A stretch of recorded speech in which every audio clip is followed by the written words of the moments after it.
BJP की IT cell ने सबसे पहले ये झूठ फैलाया कि स्ट्रेट ऑफ हॉर्मूज जो ईरान में है वो खुल गया है और हिंदुस्तान के जहाज वहां से निकल रहे हैं। ये इतना बड़ा और इतना कोरा झूठ था। इस झूठ की, इस फर्जीवाड़े की जरूरत नहीं पड़ती अगर लेजर आंखों वाले जयशंकर और मोदी ने ऐसी विदेश नीति बनाई होती जो ट्रंप के डर से नहीं बल्कि भारत के हितों को सर्वोपरि रख के बनी होती। लेकिन अफसोस ऐसा हुआ नहीं और आज इस झूठ के, इस फर्जीवाड़े की जरूरत पड़ रही है। अभी तक स्ट्रेट ऑफ हॉर्मूज पर अटके भारत के जहाजों की रट लगाकर कांग्रेस सरकार को घेर रही थी। शिवालिक और नंदा देवी के आने की खबर ने उस पर भी अब विराम लगा दिया। विपक्ष का मतलब क्या जब वो हार मानी।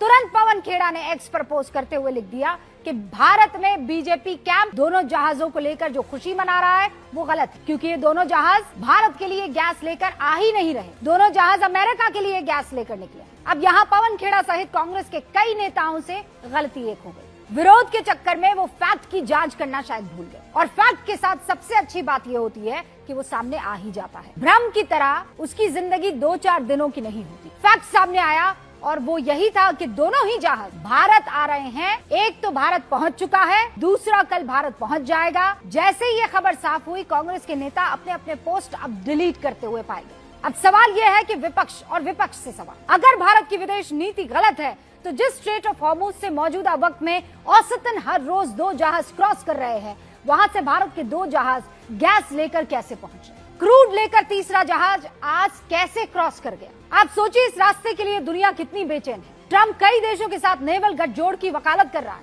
ताकि ईरान उनके जहाज को रोक नहीं पाए। वॉरशिप मिलकर तेल के जहाजों को एस्कॉर्ट करने की बात हो रही है। Aircraft carrier, missile, destroyers, submarine, सबकी तैनाती तैयार की जा रही है और भारत बिना गोला बारूद के अपने जहाज को निकलवाने में सफल रहा है। शुक्र मनाइए, सफल विदेश नीति की वजह से ये हो पाया है। जिन शर्तों का जिक्र कांग्रेस कर रही थी कि हम उस वक्त कंडोलेंस मैसेज दे देते, फला के साथ खड़े हो जाते, फला के साथ दूरी बना लेते, उस हिसाब से भारत की विदेश नीति क्या सही दिशा में होती? क्योंकि आज जो विदेश नीति है वो बता रही है बिल्कुल परफेक्ट रास्ता अपनाए। विपक्ष के मुताबिक भारत ने खामनेई पर शोक नहीं जताया, तब भी ईरान भारत के लिए रास्ता दे रहा है। फिर तो भारत अपनी शर्तों पर अपनी नीति तय कर रहा है, यानी मजबूत मुल्क है, सफलता भी मिल रही है। यकीन मानिए इन जहाजों के आगमन से विदेशी मीडिया भी हैरान परेशान है। उसे समझ ही नहीं आ रहा है आखिर भारत ईरान से कैसे ये स्ट्रेट ऑफ हॉर्मूज से पार करवा गया, और ये भारत अमेरिका के साथ भी, ईरान के साथ भी ऐसा कैसे हो रहा है?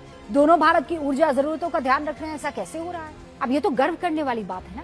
लेकिन तब जब